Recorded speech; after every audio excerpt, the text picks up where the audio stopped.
Bagdad era entonces un gran centro cultural. Al-Ma'mún, hombre culto y visionario, se interesaba por las obras griegas, entonces traducidas por los cristianos, ciencias, medicinas y filosofía. Aristóteles era objeto de numerosos estudios y así se introdujo entre los intelectuales árabes el método de razonamiento lógico implementado por los griegos. Este método fue especialmente aplicado por la escuela de Mu'tazilí, aparecida a finales de la época omeya. Conoció su verdadero desarrollo durante la época de Al-Ma'mún. Varios de los teólogos, juristas y pensadores de la escuela pertenecían a la clase de los Mawali, lo que explicaría la existencia de reivindicaciones sociales en la temática de su doctrina. Esta apelaba a la razón individual, al libre arbitrio, solo compatible con la justicia divina. Por otra parte, los mutzalíes consideraban al Corán como creado, no como eterno. Esta última postura en relación al texto sagrado suscitó vivas controversias en la capital del imperio. El califa, que había tomado partido en favor de los mutzalíes, intentó imponer su doctrina. Mientras tanto, al este del imperio, un general de Al-Ma'mún, Tahir, se proclamó independiente en el Jurasán e hizo rezar la jutba, oración que se hacía a favor del califa, en su propio nombre. En Egipto estallaban una serie de conflictos. En Azerbaiyán, un movimiento de resistencia con carácter social dirigido por Babak alcanzaba su plenitud entre 826 y 834.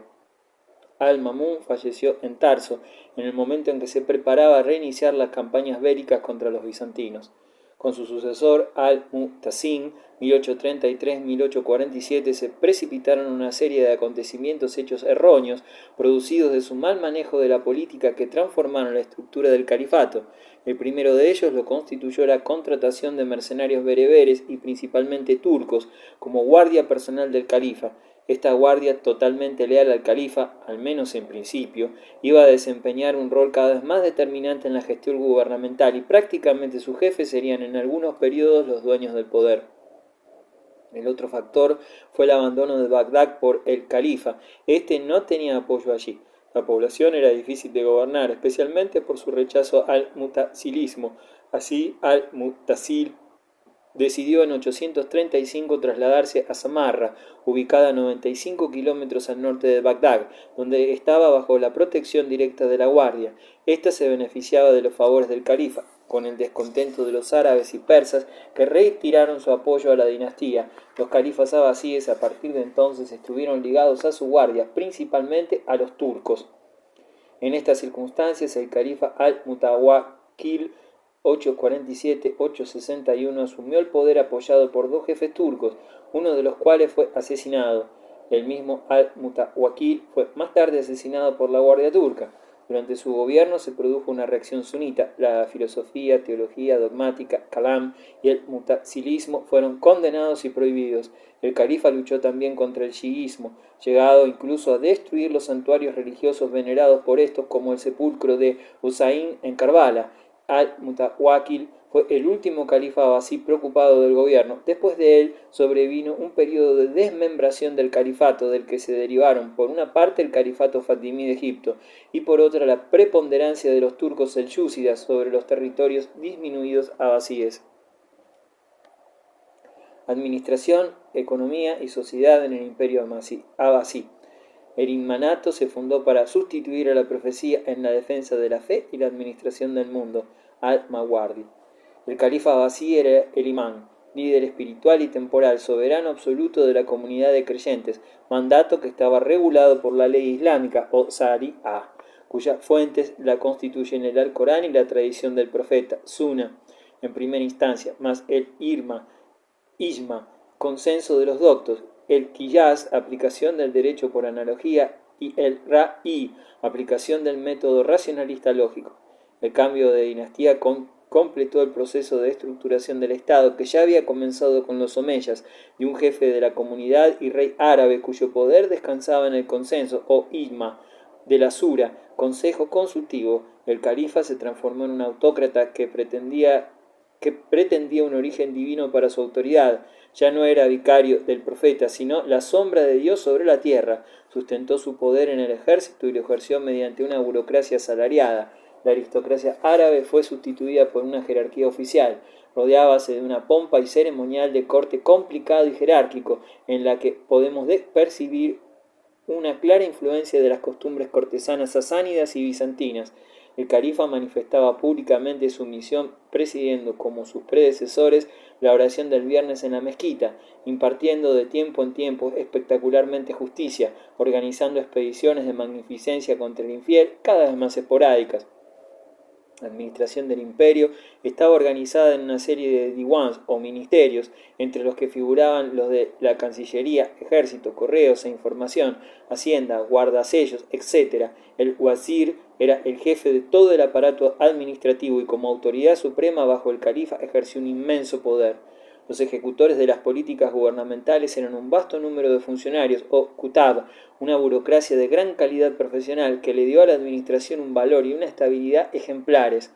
Durante los primeros tiempos de los abasíes, el ejército desempeñó un papel esencialmente militar contra los bizantinos, quienes alrededor del año 745 reiniciaron una ofensiva, reconquistando Chipre y amenazando las fronteras de Siria y Armenia. Con Al-Ma'mún se produjo la ruptura definitiva entre el ejército árabe y el califa, quien incrementó el grueso de las tropas mercenarias. Sin embargo, el ejército árabe no desapareció totalmente, manteniéndose una fuerza leal a la dinastía conocida por Arab ad-Dawla. En la vida económica del imperio abasí, donde percibimos más claramente el carácter de los cambios que la revolución había traído. El imperio dispuso de ricos recursos, las plantas industriales eran producidas en abundancia, en especial las textiles. El lino de Egipto gozaba de gran reputación, pero el algodón iba ganándole terreno. Lo mismo pasaba en Siria. Juristán producía igualmente un lino excelente. El papiro siguió siendo una fortuna monopolizada por Egipto hasta que se pasó a utilizar el papel. En el siglo X se producía a partir de la conquista musulmana papiro en Sicilia y la caña de azúcar también fue extendida ampliamente por el Islam. Los abasíes emprendieron amplias obras de irrigación, extendieron el área de tierra cultivada, desecaron pantanos y consiguieron un rendimiento muy elevado. Según los cronistas, el imperio estaba provisto de metales y de piedras preciosas que existían en muchas partes. Las perlas se obtenían en las ricas pesquerías del Golfo Pérsico. En cuanto a la madera, había un extenso comercio de importación que traían suministros desde la India y más allá. Se disponía de cierta cantidad en el este, aunque faltaban en las provincias occidentales. El gran desarrollo alcanzado por la industria textil dan testimonio todavía hoy tantos nombres de tejidos de origen árabe islámico. Otras industrias que alcanzaron un gran desarrollo fueron la fabricación de perfumes, tintes y jabones. En el período de Harún al-Rashid, el papel fue introducido en Irak. Desde el siglo X en adelante hay testimonio de la fabricación de papel en Irak, Siria, Egipto y en la misma Arabia, y pronto hubo fábricas de papel en África del Norte y España. Desde los puertos del Golfo Pérsico de Siraf, Basra y Ubula, y en menos proporción desde Adín a los puertos del Mar Rojo, mercaderes musulmanes recorrían la India, Ceilán, las Indias Orientales y China, trayendo sedas, especies, sustancias aromáticas, maderas, estaño y otros productos, tanto para consumo interno como para exportación. El comercio musulmán se vio favorecido, asimismo, por la instauración de un magnífico sistema financiero. Tal sistema resultó suficientemente original como para merecer un estudio particular. El mundo musulmán gozó además de una moneda sana, cuyo valor se mantuvo prácticamente estable hasta poco después de las cruzadas, estimada en todos los mercados internacionales y en todo tipo de transacciones. La próspera vida comercial de la época se reflejó en sus ideas y literatura, donde encontramos al comerciante honrado señalado como un tipo ético ideal. Las tradiciones atribuyeron al profeta afirmaciones como esta: en el día del juicio, el mercader musulmán honrado y cabal se clasificará en las filas de los mártires de la fe. También existen palabras en igual sentido del califa Umar, quien decía que el lugar más agradable para morir era el mercado, y el ensayista Yazid, en un trabajo llamado En alabanza de los comerciantes y en censura de los empleados, observa que la aprobación por Dios del comercio como medio de vida está demostrada por su elección de la comunidad mercantil de Quraysh para su profeta. La literatura de la época incluye retratos del comerciante recto, ideal y mucho asesoramiento respecto a la inversión de dinero en el comercio. junto con máximas como la de no invertir el capital de uno en cosas cuya demanda sea limitada, tales como joyas o libros científicos. Esta máxima particular debe haber procedido de un escritor de experiencia más bien teórica que práctica, ya que la realidad demuestra en general que fueron precisamente los tratantes de género de lujo, costosos, tales como joyas y batistas finas, los más adinerados y respetados. Todos estos movimientos económicos trajeron los correspondientes cambios sociales y una serie de nuevas conexiones entre los componentes étnicos y sociales de la población. La casta árabe guerrera estaba ahora depuesta, había perdido sus concesiones por el tesoro y sus privilegios. Desde este periodo en lo sucesivo los cronistas árabes solo hablaban raras veces de las contiendas tribales de los árabes. Esto no significa que hubiesen disminuido en violencia, pues en periodo tan avanzado como en el siglo XIX se encuentran todavía los descendientes de Quraysh y Kalb en Siria luchando entre sí. El cambio significa que la aristocracia tribal árabe había perdido su poder para intervenir e influir en los asuntos públicos y que sus contiendas y pugnas no tenían ya gran alcance. A partir de este periodo, los hombres de tribus árabes comenzaron a abandonar las amzar, volviéndose algunos al nomadismo, que nunca habían abandonado por completo, y estableciéndose otros en el campo. La población islámica cambió su carácter, desde la ciudad guarnecida por un ejército que ocupaba una provincia conquistada, a un mercado donde los mercaderes y artesanos comenzaron a organizarse en gremios y lonjas para mutua ayuda y defensa. Pero los árabes no perdieron por completo su supremacía. El gobierno fue al principio predominantemente árabe en sus puestos elevados. La dinastía era todavía árabe y se enorgullecía de su arabismo, y el árabe era el único idioma del gobierno y de la cultura. Se conservó la superioridad teórica de los árabes que condujo al movimiento su'ubiyya en literatura y círculos intelectuales, mejorando las pretensiones de los no árabes a igual posición. Pero un cambio importante se estaba elaborando en el significado de la propia palabra árabe. Desde entonces en adelante dejaron de ser los árabes una casta hereditaria hermética y se transformaron en un pueblo dispuesto a aceptar como uno de ellos por una especie de naturalización a cualquier musulmán que hablara árabe. La emancipación de los mawali tomó la forma de su plena aceptación como árabes y hasta los pretorianos juralzaínes de los califas se arabizaron por completo.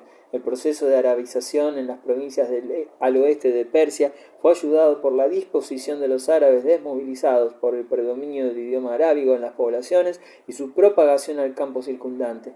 Su desarrollo está atestiguado por la primera revuelta conjunta árabe-copta en el Egipto de 831. Eventualmente, hasta los cristianos y judíos de Irak, Siria, Egipto y África del Norte comenzaron a emplear el árabe y el propio término árabe en el uso arábigo llegó a restringirse a los nómades.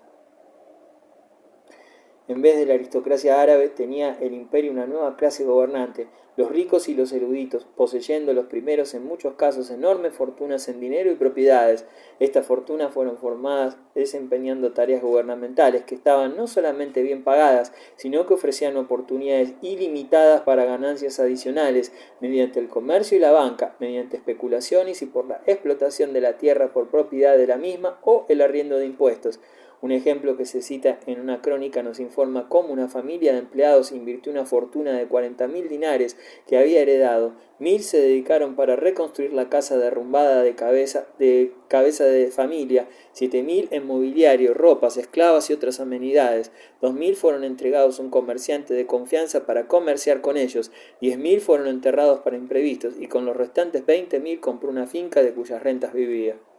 Digamos algo respecto a las posiciones de los dhimmies, los súbditos no musulmanes del imperio.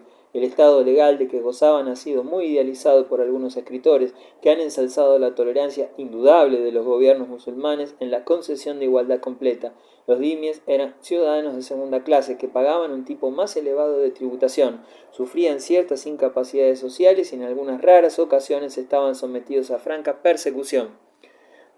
Pero, con todo, su posición era infinitamente superior a la de aquellas comunidades ajenas a la Iglesia establecida en Europa occidental en el mismo período.